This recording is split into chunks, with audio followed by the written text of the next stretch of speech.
towards Lancaster on Route 23. In a short distance, you'll come to an intersection with Kinderhook Road. Turn left on Kinderhook, and you go a short distance, turn left on Haybecker Road, and you will come to this mill. Nice one about this picture is you can see the dam right over here. So their source of water was very close to the mill. This mill was built in 1804 by John House. It closed in around 1922. Here's one that most of you will be familiar with.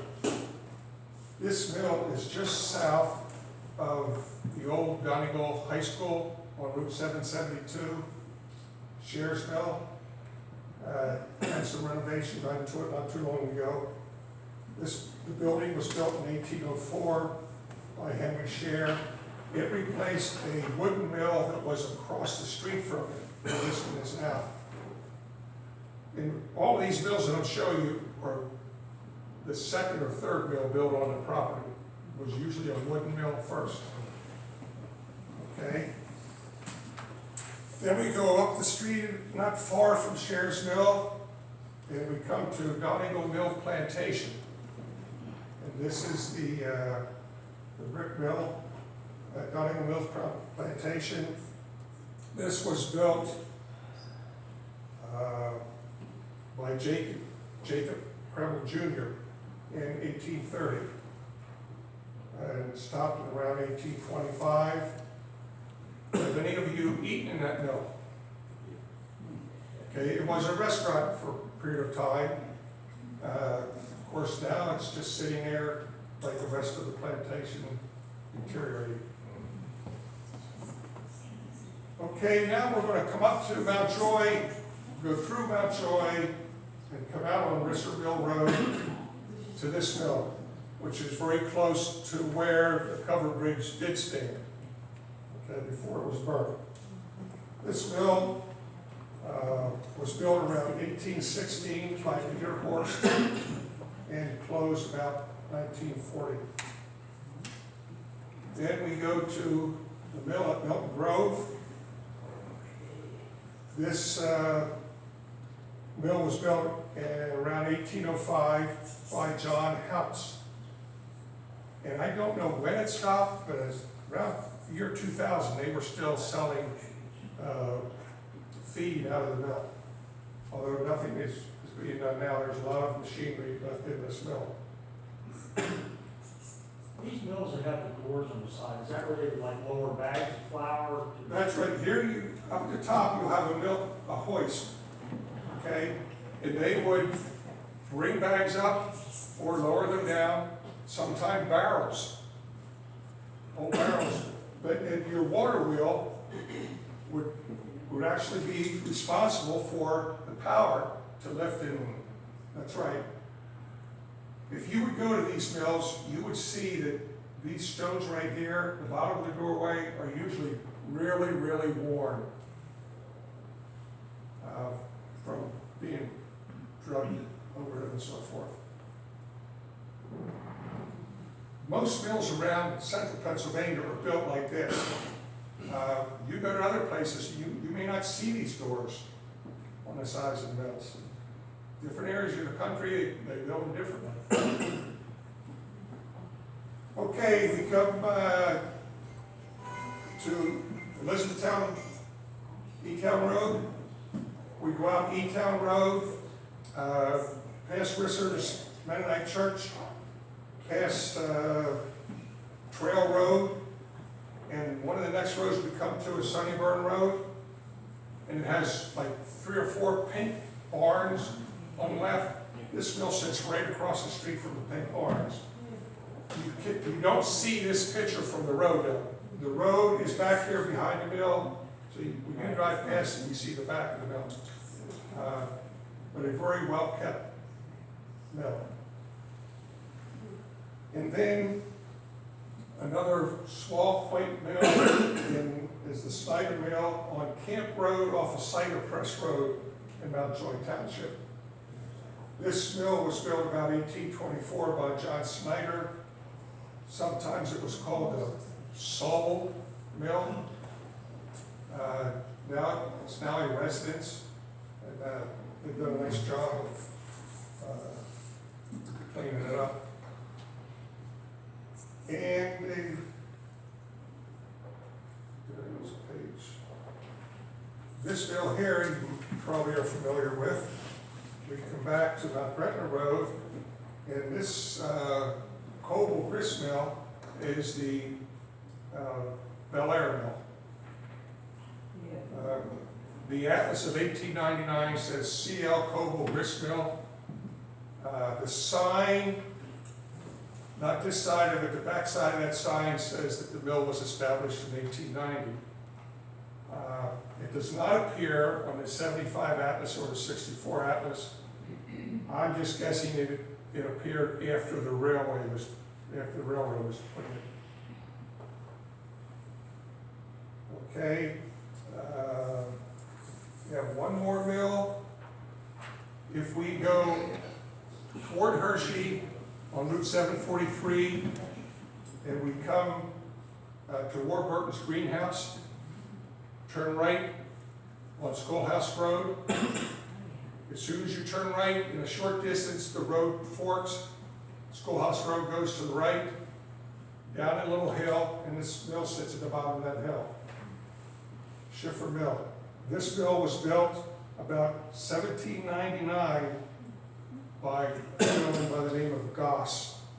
Mill closed in 1920s. This shows the grist mills by municipalities, water-powered grist mills.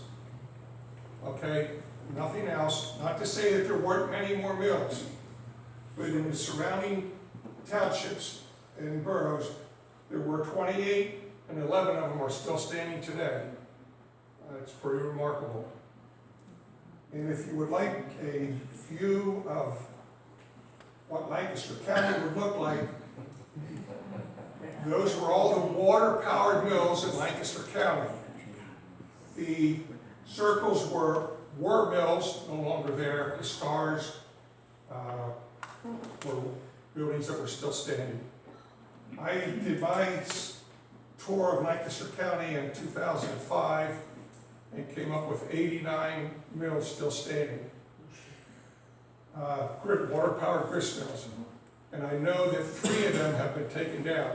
There may be more, but I know that 3 of them have been taken down since that time. Does anybody have any questions? Yes, sir. I don't know why you don't build up. There's a good chance that might have never been water driven. That's exactly right. That's right. Because it's a warehouse. And that, right. Yeah, And and by most that of, time, they had the electric lower mills. right. Most of my information comes from a book written by a gentleman on water-powered grist mills. And the E-Town mills aren't in there. Oh, he don't list that one. No, he doesn't list that one. And I don't know why none of them listed the Groff mill. But they did. There have been 3 studies done. Chester Pays did the first study on water-powered grist mills. Then Harold Barton did a study using Chester Pays. And then Arthur Lord wrote this book in the 1990s using the other 2 as studies and so forth. Yes, sir. Just to, what I heard you say, I just want to clarify. So the mills were built near water, not necessarily for the farms, but mostly for water to drive it, right? For water, for the, that's right. Their location, more than. When the early mills were built, you only had 2 ways of power, water or air. So that would determine where that mill went, more than how many farmers we get there. What you needed is you needed to have so much drop in the water to get enough force to turn a water well. Fascinating. And you had mill races. You saw that mill that had the dam. Yes. Well, you would build your dam, and then you would have to dig a ditch from the dam to your mill, and that would be a mill race. Sometimes, and that one was very small, probably 100 feet at the most. The big mill that I showed you in Middletown, Fry's Mill, that mill race is over 1.5 miles long. So sometimes it was a great distance, sometimes it was through pure rock that they had to build the mill race in order to get the water to the mill. So they put a race like upstream far enough for the natural elevation, the reroute it, Right. well, perhaps a long distance way just to get. Sometimes a long distance, and then that would be called the head race, and the tail race would be after it comes off of the water wheel and it goes back into this. Did they ever use windmills to draw water into a race? I never saw that, but they use windmills, especially on Long Island. Long Island is full of windmills, and that's how they need the power, through wind and not through water. Yes, sir. Back in Lycoming County where I was from, I can remember a mill that still had the wooden cog wheels. It was in disrepair, but you could still see the wooden cog wheels. What's the name of it? I've been to some in Lycoming County. That was in Pembroke Township, Balls Mills. Pardon? Balls Mills, Balls. right. And then also at Trout Run, there was a mill that was still operating, and I knew the miller, and the water wheel, the bearings were made out of wood, ebony wood. Yeah. Everything was good early on. You concentrated on grist mills. Were there any sawmills? Were there any sawmills? Sawmills. Oh, yes, just about every grist mill had a sawmill, Oh, just okay. about every one. You needed a sawmill to make the grist mill, Right. but most of them did. There's a few still around, sawmills, not many. John Binkley, would he have been a relation to the John Binkley who had the sewing machine shop? Yes, that was the Binkley family. And I think that's where they went to after they stopped milling. They went into that business. So would John Binkley, who's probably long gone, would he have been the son that took over the mill in the early 20s or so? I mean, J.V. Binkley. Now, I only know John Binkley that had a sewing machine shop. Just I don't know how he fits into the family, but that is this Binkley family. Okay? Oh, I just noticed in the picture before of a county, you could sort of see where the waters were from the way. Right, you follow the dots, and that's the flow Follow the of dots, the you can creek. see where the water was. And they wanted rather small creeks, not by the rivers, because when the river floods, they're really damaging. When the stream floods, it's not as bad, okay? And you cannot look at a stream today and say, oh, that's not enough water to turn a wheel. You gotta remember, we're talking 200 years ago, that stream was a lot different than what it is today. Dams. They had dams. That's true, right?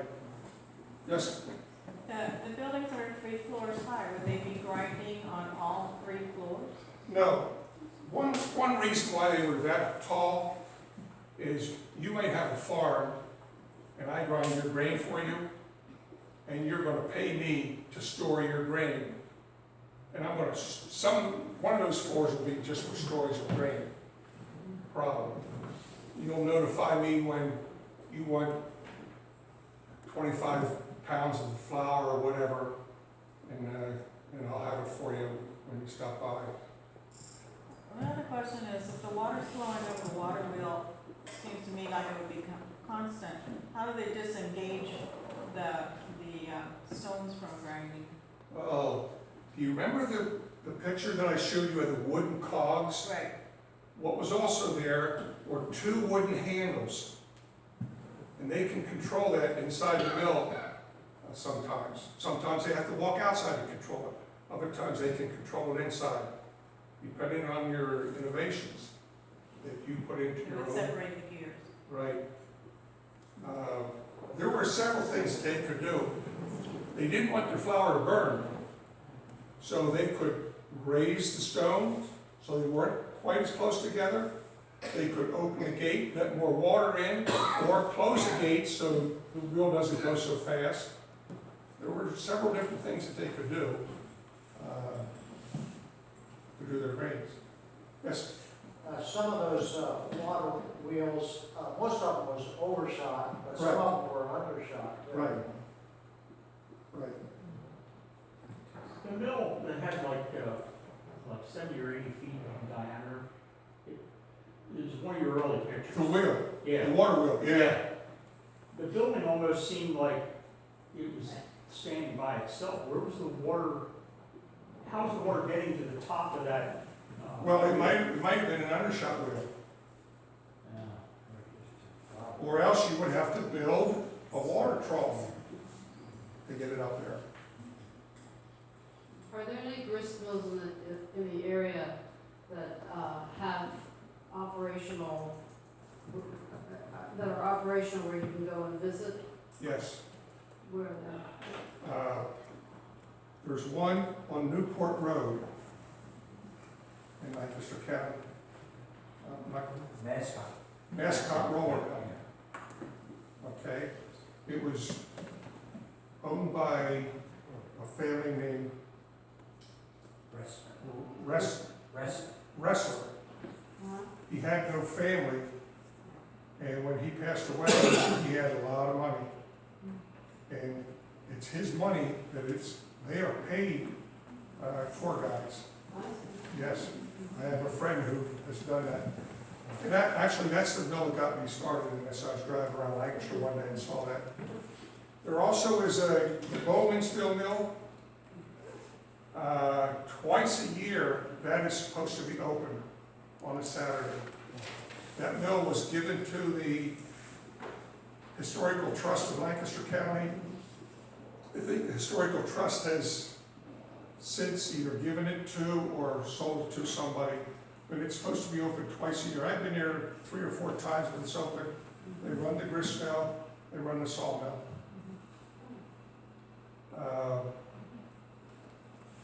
The last mill that I knew of that was using a water wheel for power was just down on the other side of Strasburg. And this was about, I'm going to say maybe 5 or 6 years ago now. Maybe 7 years ago, so fast. But they were using the water wheel. They had a miller come in part-time. They were milling for the Amish in the area and for one of the major meat companies. I don't know if it was Kensler or Kusler. One of those two, they were milling for that. And it was a Saturday night between Christmas and New Year's, I believe. And there was a huge fire. And the building was brick, but everything was totally gutted. And I had a talking relationship with the owner, and I went down and asked him if he was going to rebuild. He said he was going to rebuild, but he was not going to operate again because of government restrictions. So the mill is back again. It looks gorgeous, but they're not doing any grinding involved. Is that out on the Strasburg Pike, like heading towards Strasburg? You know, when you go to the square and turn left, you go out there so far and the road splits. Yeah. Stay left, and you go down there just a little bit. I think it's called Rissersville Road. I don't know the name of that one. It's a mill road, and you go down there. They have a big, looks like a watchtower standing there, but it's not a watch. Actually was a way for him to get electricity from his mill over to the barns. That's what that huge tower's there for. Yes, ma'am? I think there was a place called Bondholzer's Mill down towards Lampeter. Is that still going? I can't tell you offhand. I can't tell you offhand. When steam came around, how did that fit into the big picture? Was it a short-lived thing until electricity? Well, it What was, were the advantages? it was a short-lived thing, yeah.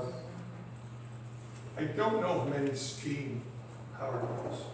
Most of them were water powered or maybe a diesel engine. I've seen mills where you just back a truck up to it You know, took the wheels off and everything, and that's how they ran the mill, with the engine from the truck. Yes, sir. Hey, Bob, down in Mount Joy, Dave Rice, whose family owns the popcorn business there in Mount Reese, Joy. yes. Yeah. He told me an interesting story about his grandfather having a mill right there across from Hummers on that. That's right. And it was an interesting story in terms of the disagreement between his grandfather and the owner of that mill. Well, here's the story that he's talking about. I talked to him too. Yes, okay. And the mill was sitting idle, Yeah, and the Reese Popcorn Factory down in Mount Joy, they needed some storage area. So they rented the mill from the mill owner and started filling the mill up with popcorn kernels. And unfortunately, they put too much in the mill, and the mill collapsed on the inside. And then the story they told me was they ended up having to buy the mill, and then they tore it down. yeah, it was quite a lengthy lawsuit or legal suit. Probably. I have a picture of that mill with about 6 or 8 trucks in front of it saying Reese Popcorn on it. Yeah, yeah. Any other questions or comments? Yes, sir. Are there any mills around where you can still buy stone ground flour and that kind of thing? Yes, you can still, I don't know if you go to the mill anymore to buy it, but you can find stone ground flour in stores and so forth, yes. Yep. I certainly want to thank Mary Ann for her help. She did a great job of on these deeds, trying to help us figure out what they were saying. And I certainly want to give a big thank you to my son for organizing this PowerPoint for me and all the work he did with the deeds and so forth.